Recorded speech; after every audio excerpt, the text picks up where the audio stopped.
자, 우리 몸이 이 생명 반응을 하고 있다라는 증거는 바로 효소 반응의 결과라고 할 수 있습니다. 그리고 지금 내 몸이 알아서 이렇게 숨 쉬고 있고, 또 눈을 깜빡이고 있고, 내가 원하는 대로 손이나 발을 자유롭게 움직일 수 있죠. 또 몸 속에서는 알아서 식사한 것들이 다 소화가 되고, 합성이 되고, 흡수가 되고, 배출이 됩니다. 자, 이것은 내 몸속에서 일어나는 효소 반응이라고 할 수 있는데요. 이 효소에 대해서 이 중요성을 좀 말씀을 드릴게요. 바로 이 최고의 간 영양제이자 모든 신진대사의 핵심이 바로 효소라고 할 수 있습니다. 자, 이 효소의 뜻은 이 생물의 세포 안에서 합성이 되고 몸속에서 일어나는 모든 화학 반응의 촉매 역할을 한다라고 효소를 정의할 수 있습니다. 예를 들어서 우리가 쌀밥을 도마 위에서 계속 쪼갠다고 해서 절대 이 탄수화물이 포도당이 되지 않죠. 100년을 해도 절대 포도당으로 안 바뀔 겁니다. 바로 이 포도당으로 바꿔주는 것이 우리 침이나 또 췌장에서 만들어내는 아밀라아제에 의해서 탄수화물이 포도당으로 된다는 사실을 잘 알고 계시죠? 바로 이 아밀라아제가 몸속에서 일어나는 엄청난 화학 반응의 촉매제로 역할을 해준다는 겁니다. 아밀라아제가 없이는요, 절대 몸이 우리가 먹은 음식이 이 에너지원인 포도당으로 바뀔 수가 없어요. 근데 몸속에는 이렇게 이 아밀라아제 하나만 작용하는 게 절대 아니죠. 자, 이렇게 탄수화물을 분해하는 아밀라아제, 단백질을 분해하는 펩타아제, 지방을 분해하는 리파아제, 이러한 것들을 소화 효소라고 합니다. 음식을 먹었을 때 에너지원을 만들어주는 것이, 그 촉매 역할을 해주는 것이 바로 소화 효소인데요. 우리 몸은 소화만 시키는 게 또 아니죠. 호흡도 해야 되고 배설도 해야 되고 또 여러 생각도 하고 여러 반응들이 일어나는데요. 자, 이렇게 역할을 해주는 신진대사를 만드는 효소를 또 대사효소라고 합니다. 이렇게 소화효소와 대사효소가 있어서 우리가 음식물을 먹고 신진대사를 원활하게 할 수가 있는 거예요. 그런데 이 두 가지만 있는 게 아니고 또 하나 더, 잠재효소까지 있습니다. 소화효소, 대사효소, 잠재효소, 이렇게 크게 세 가지로 이루어져 있는데요. 이 잠재효소는 또 무슨 역할을 하느냐? 만약에 전혀 경험하지 못한 세균이나 바이러스가 우리 몸에 들어왔다. 그러면 우리 몸은 또 이것을 해결해야 되죠. 나머지 잠재적으로 우리 보유하고 있는 이 효소들이 새로운 바이러스나 새로운 이물질에 대해서 또 방어하려고 또 엄청난 또 새로운 노력을 해줍니다. 이 새로운 노력을 할 때도 힘이 필요한 거죠. 바로 잠재효소가 이 역할을 해주는 거죠. 마치 이 통장에 잔고가 있으실 텐데 통장 잔고가 많으면 비상금으로 사용할 수 있는 이 범위가 늘어나잖아요. 근데 통장 잔고가 없으면 이 비상사태가 생겼을 때 대처하기가 굉장히 어렵겠죠. 네, 이런 식으로 잠재효소가 알지 못하는 새로운 일에 대해서 또 대비하는 역할을 해줍니다.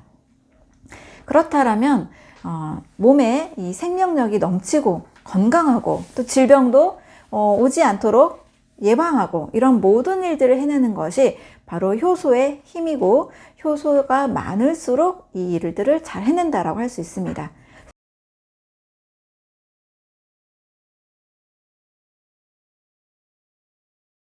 더 크게 비유하면 우리 어린아이와 노인을 한번 생각해 볼 수 있는데요.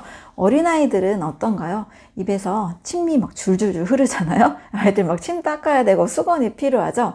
이 생명력이 넘치는 상태라서 효소인 침이 굉장히 많은 겁니다. 그런데 노인들, 또 병을 오래 깊게 가지고 있는 분들일수록 입에서 침도 안 나온다, 이런 얘기가 있잖아요. 침이 효소이기 때문에 그렇습니다. 이렇게 효소를 만들어내는 생명력이 현재 굉장히 약한 상태에 있다라는 거죠. 젊은 사람과 이 노인의 또 타액을 비교했을 때도 무려 30분의 1 정도로 차이가 날 정도로 젊은 사람에 비해서 나이가 많을수록 효소량은 줄어든다고 할 수 있습니다. 저는 이 효소가 굉장히 좀 재밌게 다가온 것은 인체의 반응들에 있어서 너무나 중요하구나 라는 사실을 이제 알게 됐는데요.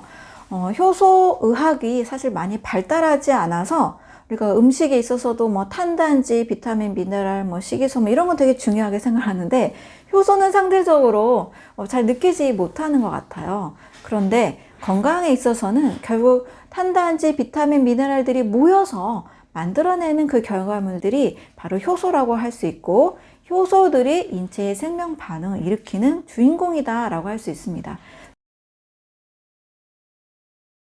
현재 학계에서 밝혀진 효소는 약 13,000가지 정도인데요. 그래도 우리가 알고 있는 거는 몇 개 되지 않아요. 그런데 이 동맥벽 안에도 무려 98개 정도의 효소가 동맥 순환을 담당하고 있다라고 합니다. 그리고 백혈구를 좀 자세히 살펴보니까 백혈구가 관여하고 있는 효소도 9가지가 넘는다고 알려져 있어요. 또 효소는 반응 속도가 어마어마한데요. 노벨상을 받은 펜토 과학, 펜토초라는 것으로 또 알려져 있습니다. 아까 제가 이게 밥을 도마 위에서 쪼갰을 때 포도당으로 절대 바뀌지 않는다 그랬잖아요. 네, 효소가 반응하는 속도가 펜토초 단위인데요. 이 펜토초는 얼마나 빠른 속도냐. 우리가 눈 깜빡이는 것도 굉장히 빠른 속도죠. 눈 깜빡이는 속도가 10분의 1초.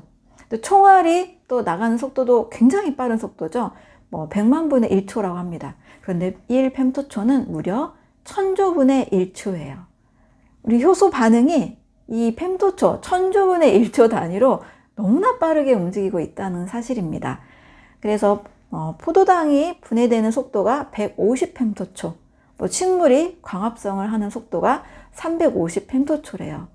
자, 그러니 내 몸에서 일어나는 이런 효소 속도, 이런 반응들은 가히 우리가 좀 측정하고 느끼기가 굉장히 어렵다라는 사실입니다. 자, 이러한 효소 반응들이 우리 몸속에서 곳곳에서 일어나는데, 자, 문제는 뭐냐? 우리가 음식을 먹는 행위를 굉장히 중요하게 생각을 하죠. 삼시세끼 꼭 잘 먹어야 된다, 이렇게 생각을 하죠. 자, 그런데 잘못 먹거나 너무 많이 먹거나 나쁜 음식을 많이 먹어서 소화가 굉장히 힘든 상태, 우리 뷔페를 가기도 하고, 어느 날은 뭐 스트레스를 받아서 가식을 하기도 하고, 이 소화에 굉장히 무리를 주는 그런 상태가 우리가 때론 또 종종 일어나기도 하는데요. 자, 이렇게 소화에 사용하는 에너지가 거의 60%를 차지합니다. 그런데 이 소화의 에너지를 적게 사용하면 사용할수록 나머지 신진대사와 또 잠재 효소가 많이 보유가 되기 때문에 건강하다라는 결론에 이를 수 있게 되죠. 또 질병을 많이 예방할 수 있는 결론에 이를 수 있게 됩니다. 그래서 많은 분들이 소식이 좋다, 또는 요즘 또 간헐적 단식도 굉장히 좋다라고 알려진 이유가, 이 소식과 간헐적 단식을 하면 소화의 에너지를, 효소를 많이 사용하지 않고 효소를 보유할 수 있게 되기 때문인 거죠. 자, 역시 간도 너무나 많은 음식을 먹고 복잡하게 다양한 음식을 먹게 되면 이 소화에 사용하는 에너지, 또 간이 해야 되는 일이 너무나 많아서 이 효소가 고갈이 됩니다. 그리고 사람들은 요즘 이제 현대인일수록 워낙 이 식품, 가공 또는 제조가 많이 발달했기 때문에 거의 효소가 없는 음식을 주로 많이 먹게 되죠. 네, 효소가 없는 음식은 가열된 음식, 조리된 음식, 가공식품입니다.